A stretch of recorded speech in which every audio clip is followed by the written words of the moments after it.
आज आपण एका अशा विषयावर सविस्तर बोलणार आहोत जो खरं तर आपल्या देशाचा आत्मा आहे, भारतीय राज्यघटना. आपल्याकडे यावर काही माहिती आहे जी याच्या निर्मितीच्या संघर्षापासून ते आज प्रत्येक नागरिकाला मिळणाऱ्या हक्कांपर्यंतचा प्रवास उलगडते. तर मग आजच्या या चर्चेचा उद्देश अगदी स्पष्ट आहे. हा महाग्रंथ कसा घडला, त्याच्यामागे कोणती विचार प्रक्रिया होती आणि महत्त्वाचं म्हणजे यातील कोणती तत्व आणि हक्क आज आपल्या सगळ्यांच्या आयुष्याला दिशा देतात, हे समजून घेणं. चला तर मग थेट सुरुवात करूया याच्या निर्मितीच्या प्रक्रियेपासून. ऐकतानाही आश्चर्य वाटतं की जगातील सगळ्यात मोठी लिखित राज्यघटना बनवण्याचं काम किती मोठं आव्हान असेल. तर ही सगळी प्रक्रिया नक्की सुरू कशी झाली? म्हणजे एका स्वतंत्र होणाऱ्या, प्रचंड विविधता असलेल्या देशासाठी नियम बनवण्याचं पहिलं पाऊल काय होतं? याची सुरुवात झाली 1946 मध्ये. तेव्हा कॅबिनेट मिशन योजनेनुसार संविधान सभेची स्थापना झाली. डॉक्टर राजेंद्र प्रसाद तिचे अध्यक्ष होते. पण ही काही साधीसुधी समिती नव्हती. तुम्ही विचार करा, त्या सभेत संपूर्ण भारतातून आलेले प्रतिनिधी होते. वेगवेगळे प्रांत, वेगवेगळ्या भाषा, वेगवेगळे विचार. हे सगळे लोक एकत्र येऊन एका देशाचं भविष्य ठरवणार होते. हेच या प्रक्रियेचं सगळ्यात मोठं वैशिष्ट्य आणि आव्हान होतं. बरोबर. म्हणजे ती संविधान सभा म्हणजे त्यावेळेच्या भारताचं एक लहान रूपच होतं. पण एवढ्या शेकडो लोकांमध्ये प्रत्यक्ष लिखाणाचं म्हणजे ड्राफ्ट तयार करण्याचं काम नक्की कसं झालं? ही इतकी मोठी जबाबदारी कोणावर होती? नेमका हाच मुद्दा महत्वाचा आहे. चर्चा करणं एक गोष्ट आहे, पण त्या चर्चांना कायद्याच्या भाषेत उतरवणं, त्याचा एक सुसंगत आराखडा तयार करणं, हे प्रचंड कौशल्याचं काम होतं. आणि हीच जबाबदारी मसुदा समितीवर होती, जिचे अध्यक्ष होते डॉक्टर बाबासाहेब आंबेडकर. अगदी बरोबर, डॉक्टर बाबासाहेब आंबेडकर. म्हणूनच त्यांना भारतीय राज्यघटनेचे शिल्पकार म्हटलं जातं. त्यांनी जगभरातल्या अनेक संविधानांचा अभ्यास केला आणि भारताच्या सामाजिक, राजकीय परिस्थितीला अनुकूल असा मसुदा तयार केला. आणि हे काम पूर्ण व्हायला लागले 2 वर्षे, 11 महिने आणि 18 दिवस. बापरे! म्हणजे जवळजवळ 3 वर्ष. इतका वेळ का लागला? हो, जवळजवळ 3 वर्ष. आणि हा वेळ फक्त लिखापडीसाठी लागला नाही, तर प्रत्येक मुद्द्यावर झालेल्या वादविवादांसाठी लागला. अच्छा.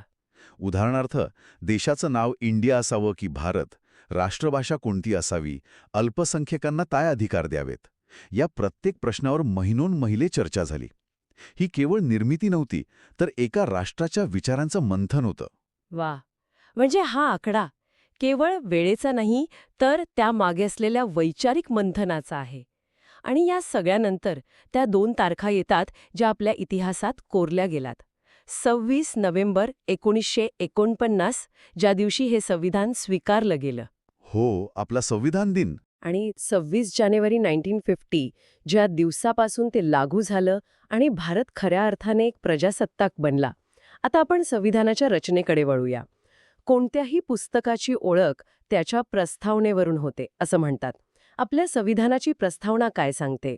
ती केवळ ओळख करून देत नाही, तर संपूर्ण संविधानाची फिलॉसॉफी, त्याचं तत्वज्ञान काय आहे हे सांगते.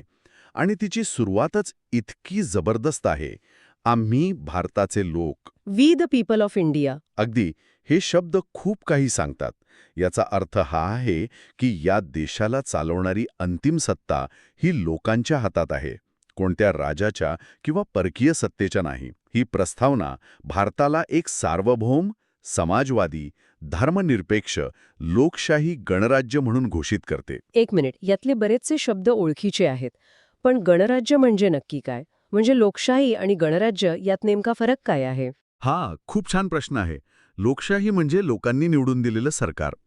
पण गणराज्य म्हणजे देशाचा जो सर्वोच्च प्रमुख असतो, म्हणजे आपले राष्ट्रपती, ते सुद्धा लोकांकडून अप्रत्यक्षपणे निवडले जातात. अच्छा, म्हणजे ते वंशपरंपरेने येत नाहीत. बरोबर. जसं ब्रिटनमध्ये राजा किंवा राणी असतात, तसं नाही.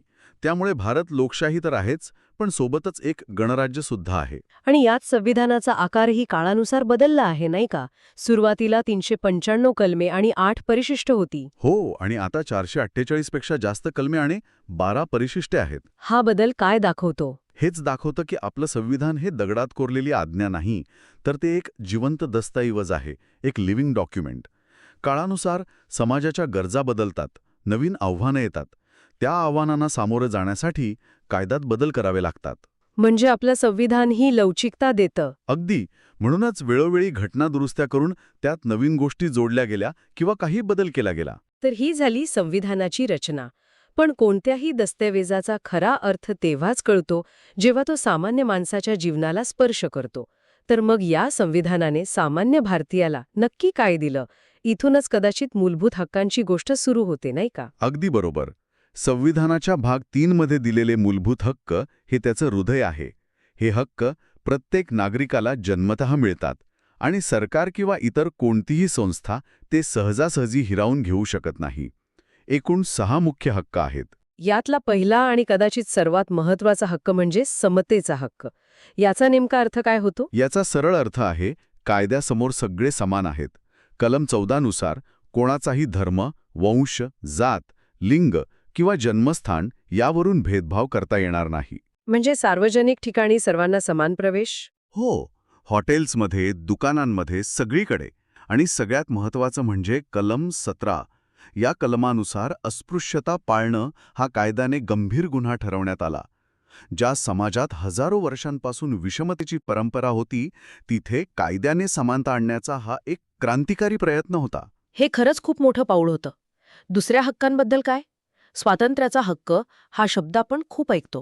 हो, यात बोलण्याचं आणि अभिव्यक्तीचं स्वातंत्र्य, शांततेत एकत्र जमण्याचं स्वातंत्र्य, देशात कुठेही फिरण्याचं स्वातंत्र्य अशा अनेक गोष्टी येतात. पण यातलं कलम 21 म्हणजे जगण्याचा हक्क किंवा right to life and personal liberty हे सर्वोच्च न्यायालयाने खूप व्यापक ठरवलं आहे. तुम्ही म्हणालात की कलम 21 खूप व्यापक आहे. याचा अर्थ काय? म्हणजे यात फक्त श्वास घेण्याचा हक्क नाही, तर अजून काही येतं का? मी ऐकलंय की गोपनीयतेचा हक्क किंवा राईट टू प्रायव्हसी सुद्धा याच कलमातून आला आहे. हे खरं आहे का? अगदी. सर्वोच्च न्यायालयाने वेळोवेळी स्पष्ट केलं आहे की जगण्याचा हक्क म्हणजे केवळ प्राण्यासारखं जगणं नाही, तर सन्मानाने जगणं. यात स्वच्छ पर्यावरणाचा हक्क, आरोग्याचा हक्क आणि तुम्ही उल्लेख केल्याप्रमाणे गोपनीयतेचा हक्क या सगळ्या गोष्टींचा समावेश होतो. त्यामुळे हे एक कलम नागरिकांना खूप मोठं संरक्षण देतं. थक्क करणारं आहे. यानंतर शोषणाविरुद्धचा हक्क येतो, धर्मस्वातंत्र्याचा हक्क. हो, आणि अल्पसंख्याकांसाठी सांस्कृतिक व शैक्षणिक हक्क. पण इथे एका हक्काबाबत एक मोठा बदल झाला होता. मालमत्तेचा हक्क. तो सुरुवातीला मूलभूत हक्क होता, पण नंतर तो काढण्यात आला. असं का? हो, ही एक रंजक गोष्ट आहे.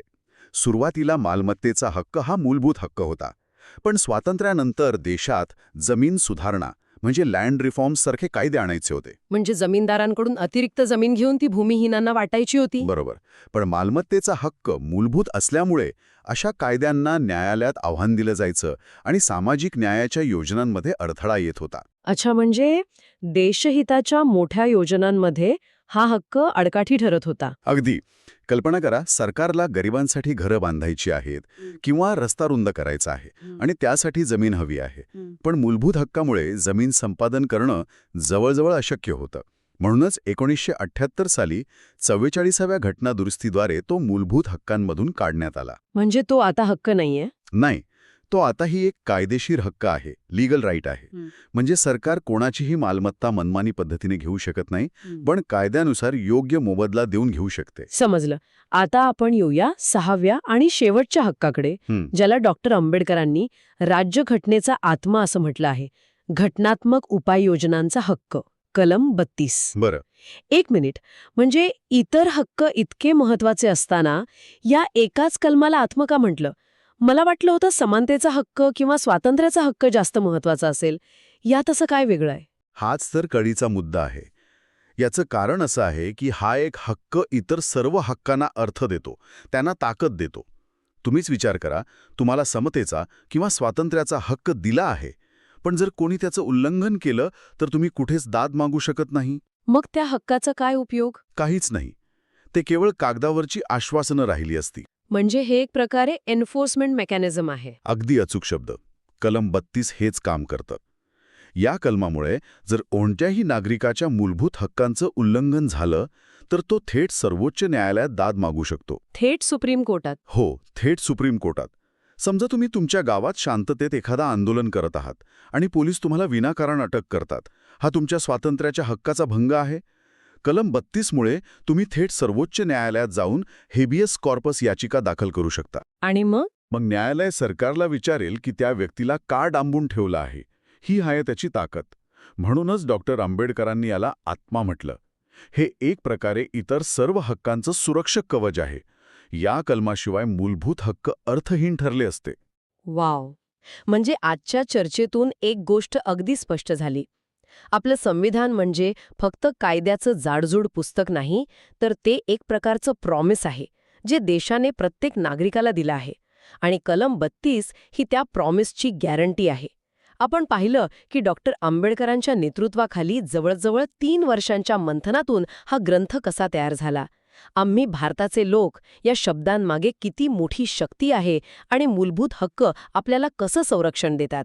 आणि ही चर्चा संपवताना एक विचार मनात येतो. संविधानाने आपल्याला संरक्षण आणि सन्मानासाठी अनेक हक्क दिले आहेत. पण या हक्कांसोबत काही जबाबदाऱ्याही येतात, की नाही? ज्या समता, स्वातंत्र्य आणि बंधुता या मूल्यांवर आपलं संविधान उभं आहे, ती मूल्य आपल्या रोजच्या वागण्यात, आपल्या समाजात जिवंत ठेवण्यासाठी एक नागरिक म्हणून आपली काय भूमिका असायला हवी, यावर प्रत्येकाने विचार करायला हवा.